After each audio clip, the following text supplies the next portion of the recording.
I'm Dr. Shefali Mishra, Associate Professor, Department of Psychology, Jesus and Mary College, University of Delhi.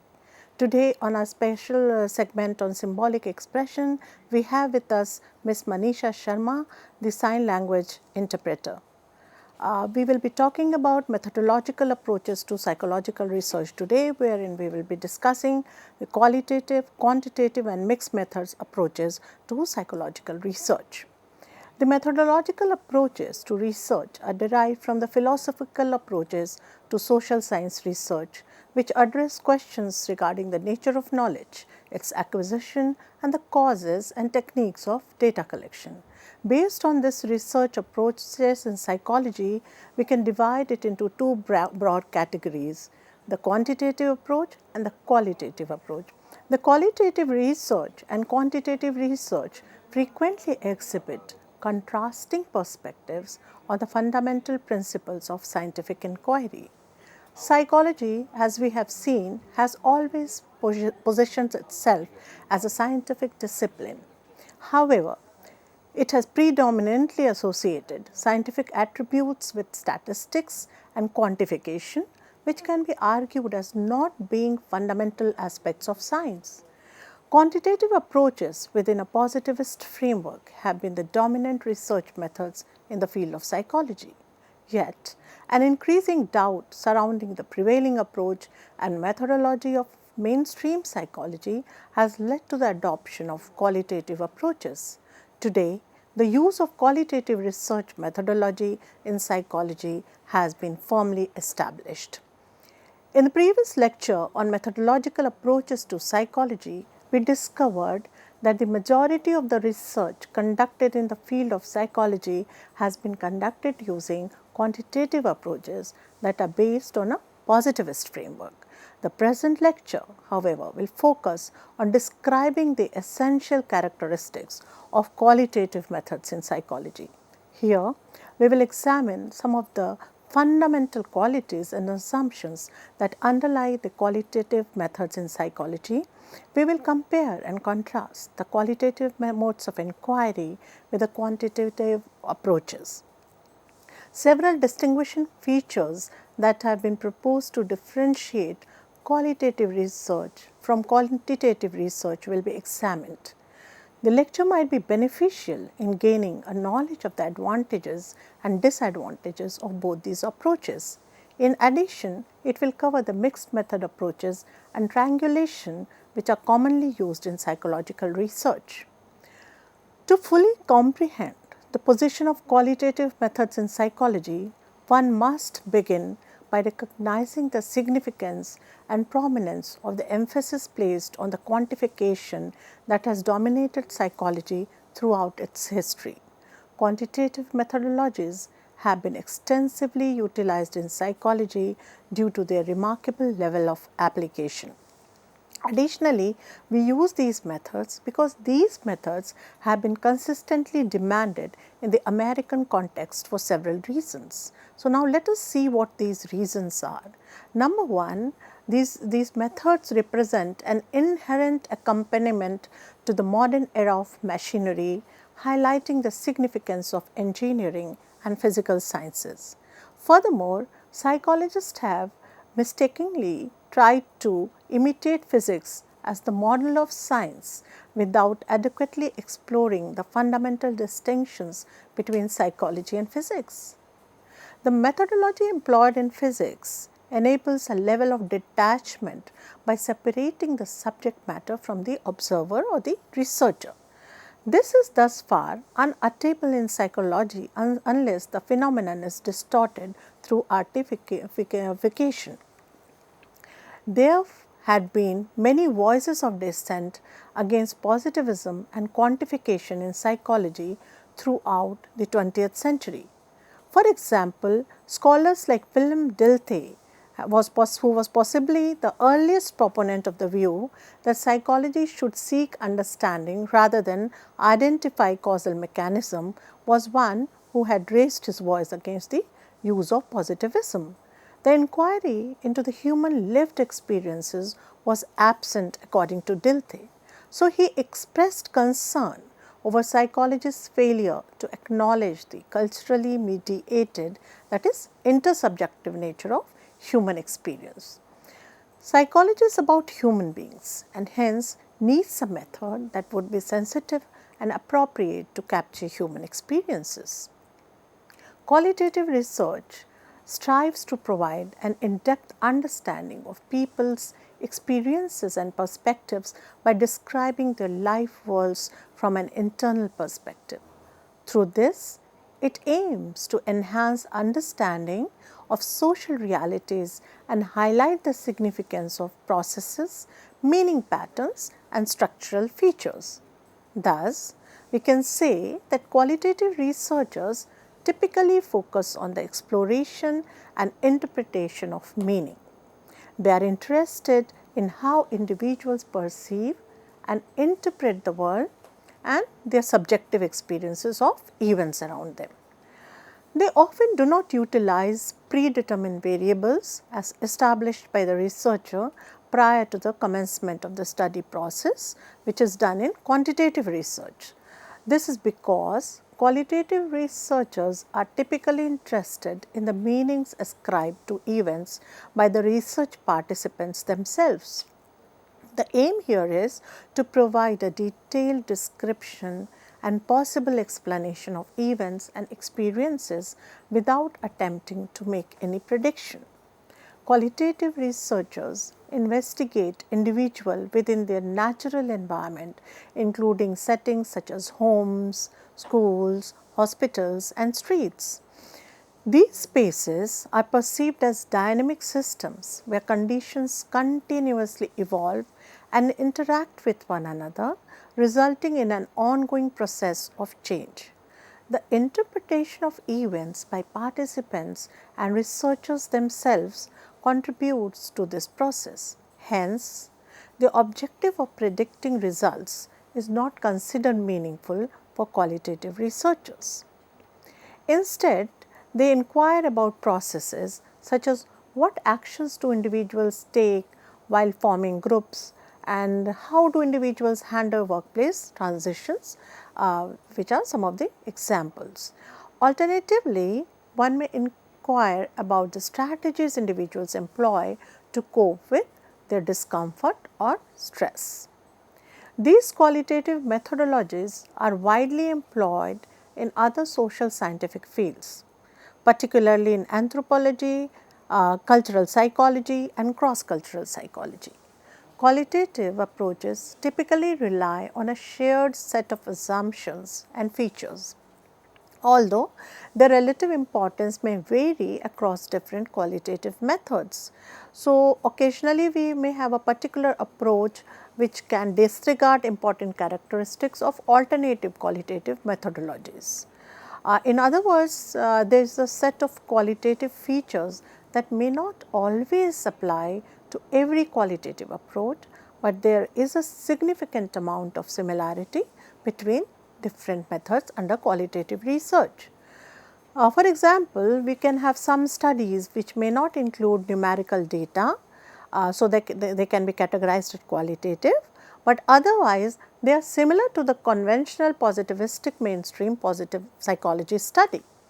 For instance, if the study implies that its conclusions are universally applicable or necessitates the use of specific analytic categories, then it can be classified as quantitative rather than qualitative. So, although students may find the absence of numbers pleasing, it is important to note that the key assumptions of qualitative techniques have been disregarded here. As mentioned, qualitative researchers prioritize the exploration of meaning. Specifically, their interest lies in understanding individuals' mental processes, in interpreting the world and their subjective experiences of events. The objective in qualitative research is then to gain insights into the subjective experience of specific conditions such as chronic illness or unemployment, and to explore how individuals cope with various situations such as maybe managing family life or it can be work relationships, so on and so forth. So, qualitative researchers emphasize the quality and texture of experience over identifying cause and effect relationship.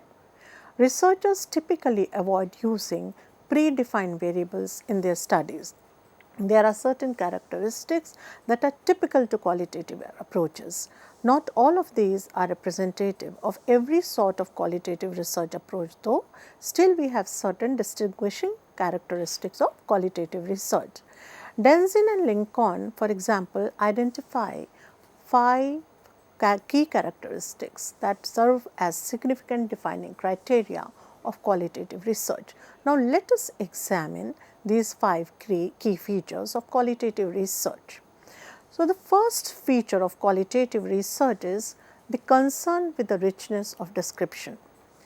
Qualitative researchers value data that is rich in descriptive features. They have a preference for data collection methods that gather thorough and descriptive data such as in-depth interview, focus group and the compilation of detailed field notes. This type of data is commonly known as thick description. On the other hand, if we look at quantitative research, these researchers tend to gather more restricted and structured data from their research participants, which can sometimes be seen as conforming to stereotypes.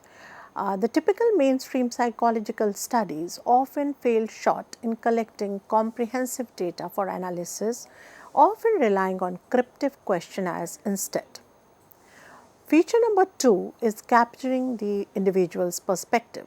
So, qualitative methods focus on or emphasize upon the individual's perspective and their individuality, their uniqueness with respect to the experiences they have about the world around them. The use of comprehensive data collection techniques such as in-depth interviews and focus group promote a focus on the individual's viewpoint. The third key characteristic of qualitative research is the rejection of positivism and adoption of postmodern perspectives. So, we see that qualitative researchers often reject positivist approaches which are based on a conventional view of what science is or what is scientificism. Next is the fourth one, the conformity to the postmodern sensibility.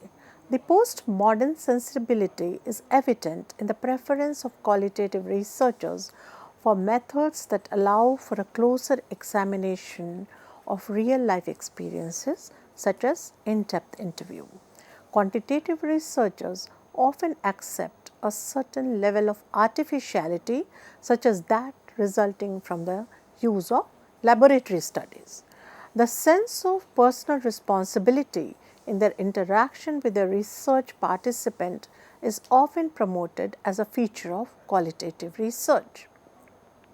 These features are especially prominent in feminist or action research, where the researchers' objectives extend beyond identifying women's experiences to actively influence changes based on their research, something we have discussed in previous sessions on action research. The fifth characteristic of the qualitative research is focus on examining the constraints of everyday life.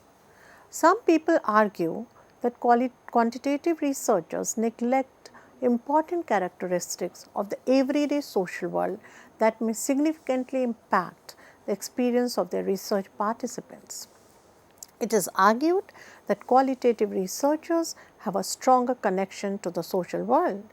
In qualitative research reports, more detailed information about the lives of individual research participants is often provided as compared to the other types of research.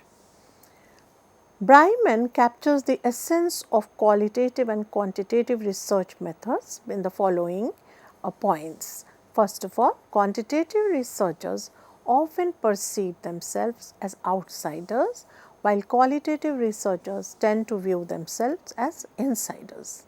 In qualitative research, there is little separation between the researcher and the participant. Quantitative research confirms theoretical notions and concepts through hypothesis testing, while qualitative research focuses on the emergence of theory and concepts. Quantitative research findings are typically nomothetic, while qualitative research findings tend to be ideographic. Now, the term nomothetic here refers to the study of groups or classes of individuals resulting in generalized explanations. On the other hand, ideographic refers to the study of an individual as a unique entity. So, in quantitative research, social reality is considered as fixed and separate from the individual, while in qualitative research, the social reality is viewed as being shaped by the individual. So, if we look at the different qualitative research methods, we have one-on-one interview, we have focus group, we have case studies, we have other various methods of study which are uniquely, individually given emphasis by the qualitative researchers. Let us now look at an example of a qualitative study. So, here we have an example of a study conducted by Goyal and Mishra in 2023, wherein in an attempt to examine the cultural understanding of fathering and fatherhood in Indian context, this qualitative study which was conducted with an aim to develop an indigenous conceptualization of fatherhood in the cultural realm of India. So, to capture the notions of fatherhood, the ideas of fatherhood as well as the lived experiences of fatherhood, semi-structured interview was conducted on 8 two-child families in Delhi, and the study was done to capture the notions of fatherhood and the lived experiences of being father, as already mentioned. So, the sampling technique used was purposive, which is one of the popular sampling techniques in qualitative research. Then further, after the narratives were obtained, thematic analysis of narrative was done, which helped in creating several themes. Now, we will examine some of the assumptions in qualitative research. So, already in the example we saw how narratives are collected of people's lived experiences. So, one important assumption is in qualitative research is that language can convey meaning. So, both researcher and participant use the same language. Meaning is conveyed through language, through words. So, each participant's response is created and is like a unique lived and personal experience.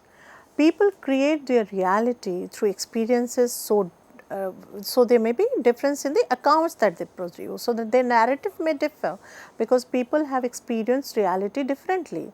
We take an subjective, relativist, constructivist perspective in qualitative research, and this reality is interpreted by the researcher and a bias-free interpretation is carried out. The next assumption of qualitative research is the sampling technique. We focus on purposive sampling when we are undertaking qualitative research, and the idea is an in-depth analysis and in-depth information, rich information has to be attained. So, large random sample is not required. Responses do not need to be categorized in predetermined manner in qualitative research. This is another assumption. So, when we get the data in qualitative research, it is mostly in the form of written or oral responses or information which is not in numbers, but in textual or visual form. So, this has to be further transcribed for analysis. Another assumption in qualitative research is different techniques for analysis of data. So, we know that data analysis is not done through one standard technique, but we may have different techniques like thematic analysis, content analysis, thematic coding, etc. If we look at qualitative approach again, it may have two different worldviews. One is qualitative approach with a constructivist worldview, where ethnographic design is used and observation of behavior is favored. In this situation, the researcher seeks to establish the meaning of a phenomenon from the views of the participant. This means identifying a culture sharing group and studying how it develops shared patterns of behavior over time, that is using something known as ethnography. One of the key elements of collecting data in this way is to observe participants' behaviors during their engagement in activities. Another qualitative approach is transformative approach or transformative worldview, where we used narrative design and we used open-ended interviews as opposed to the observation in the constructivist approach. Suppose the researcher seeks to examine an issue related to oppression of individuals. To study this, stories are collected of individual oppression using a narrative approach. Individuals are interviewed at some length to determine how they have personally experienced oppression. So, we know that qualitative and quantitative research approaches differ from each other. Now, let us examine what are some of the basic differences. The first difference is probably regarding to the steps. Even though both have 7-step, both are 7-step process. Like in quantitative research, if we look at the 7 steps, they are we begin with a general broader area. Like for example, if you want to study the reasons for aggressive behavior in children, and then we move to specific topic focused research question. Now, on the same area, if you want to study a reason for aggressive behavior in children, we can have specific topic like, are children who watch television cartoons in nuclear setup more prone to aggression, or we can make it more specific by saying that the degree of cartoon watching is related to aggressive behavior in children. And then next step, third step is that we identify a specific group of people on whom the research study can be conducted. Fourth step is about designing the study. So, here we take decisions about type of cases or samples to select, ways of measuring relevant factors, research techniques, experiment, questionnaires, etc. Next step, we collect data in form of numbers, and then we finalize the data, we transcribe the data, and we analyze the data using calculations, charts, table, graph and stats. And in the final, that is 7th step, we inform others. So, we generally inform the scientific community about the research findings, and these are the 7 steps involved in quantitative research. Thank you.